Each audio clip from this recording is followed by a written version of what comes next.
بسم اللہ الرحمن الرحیم. ڈیئر اسٹوڈینٹس السلام علیکم. بایولوجی کلاس 9 لیکچر سیریز کے ساتھ میں ہوں Imran Hanif. Students, last lecture میں ہم نے بات کی بائنومیل نومنکلیچر کے حوالے سے. آج کے اس ٹاپک میں بات ہوگی conservation of bio diversity. Bio diversity یعنی جانداروں کی ورائٹی. اس جانداروں کی ورائٹی کو خطرہ ہے اور ان جانداروں کو بچانا ہے، تحفظ مہیا کرنا ہے. اسٹوڈنٹس، اس صدی میں جتنی تباہی، جتنی کمی ہمیں بایو ڈائیورسٹی میں دیکھنے کو ملی، اتنی شاید تاریخ میں کبھی دیکھنے کو نہ ملی ہو. بہت سے جاندار ایسے ہیں جو کسی زمانے میں ایک خاصی تعداد میں پائے جاتے تھے، آج ہمیں وہ بہت ہی کم دیکھنے کو ملتے ہیں.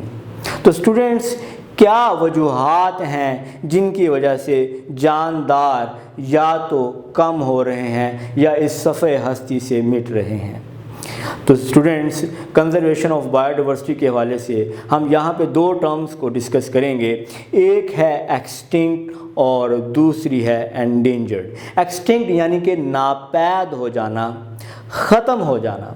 جب کسی ایکو سسٹم میں ایک سپیشیز کے جو جاندار پائے جاتے ہیں وہ تمام کے تمام جاندار ختم ہو جاتے ہیں، ناپید ہو جاتے ہیں، تو کہا جاتا ہے کہ وہ سپیشیز ایکسٹنکٹ ہو گئی ہے.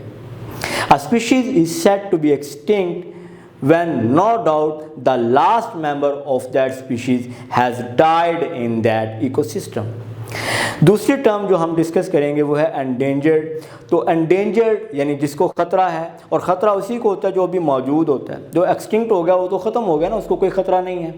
جو انڈینجرڈ ہے وہ بھی اس کے ممبرز موجود ہیں اور ان کے ممبرز کو بھی خطرہ ہے کہ اگر ان کی تعداد ایسے ہی کم ہوتی رہی تو آئندہ آنے والے کچھ دنوں میں وہ بھی ایکسٹنکٹ ہو جائیں گے، وہ بھی ختم ہو جائیں گے. تو انڈینجرڈ کسے کہتے ہیں؟ A species is called endangered when it is at risk of extinction in near future.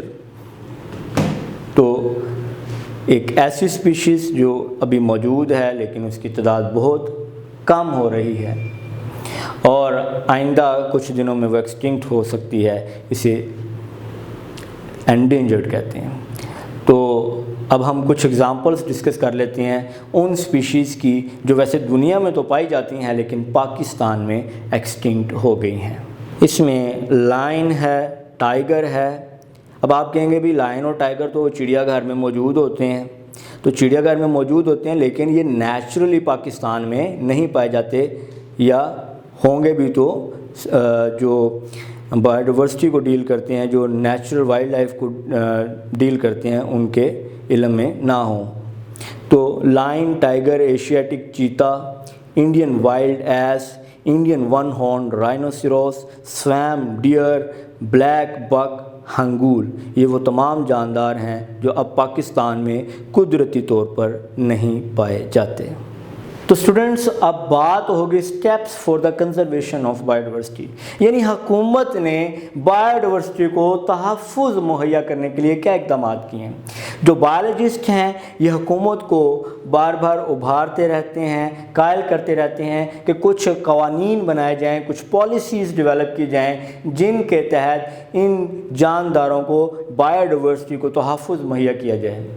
تو حکومت پاکستان نے بایولوجسٹ کے ساتھ مل کر، مختلف نان گورنمنٹ آرگنائزیشنز NGOs کے ساتھ مل کر اور مختلف تنظیموں کے ساتھ مل کر بایو ڈائیورسٹی کو تحفظ مہیا کرنے کے لیے مختلف اقدامات کیے ہیں. اب اس میں کون کون سی تنظیمیں آ جاتی ہیں؟ اس میں International Union for the Conservation of Nature آ جاتی ہے.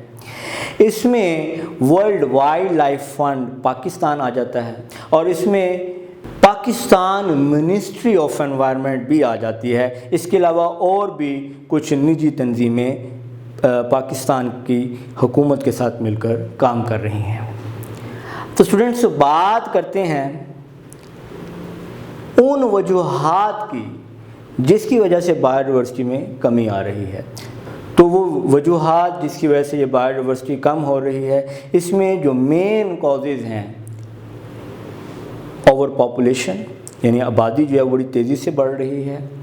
آبادی جب تیزی سے بڑھے گی، اس بڑھتی ہوئی آبادی کو زیادہ ریسورسز کی ضرورت ہوگی، زیادہ خوراک کی ضرورت ہوگی، پانی کی ضرورت ہوگی، فیسلٹیز کی ضرورت ہوگی، اور جب وہ فیسلٹیز نہیں ملیں گی تو وہ بایو ڈائیورسٹی کو، مختلف جانداروں کو شکار کریں گے، ان کو مہنگے داموں بیچیں گے تاکہ وہ کچھ پیسے ارن کر سکیں۔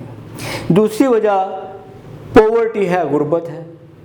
جب لوگوں کو روزگار نہیں ملے گا، کھانا نہیں ملے گا، ان کو وہ بنیادی سہولیات نہیں ملیں گی تو وہ درخت کاٹنا شروع کر دیں گے، لکڑی بیچنا شروع کر دیں گے۔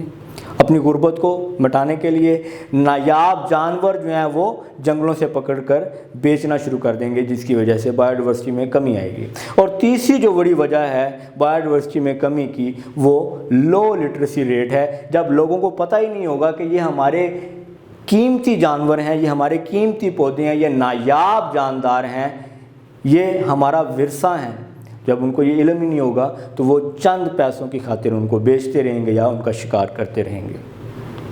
تو اسٹوڈنٹس، حکومت نے کیا اقدامات کیے ہیں؟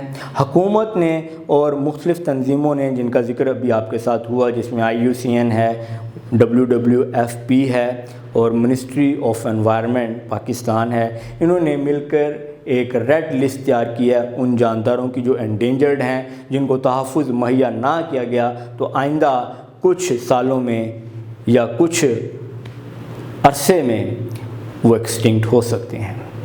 تو اسٹوڈنٹس، آج کے لیے اتنا ہی۔ نیکسٹ لیکچر میں ہم بات کریں گے ان سٹیپس کی جو ministry of environment Pakistan, IUCN، world wild life fund Pakistan نے کیے ہیں اس بایو ڈائیورسٹی کو تحفظ مہیا کرانے کے لیے۔ تب تک کے لیے خدا حافظ۔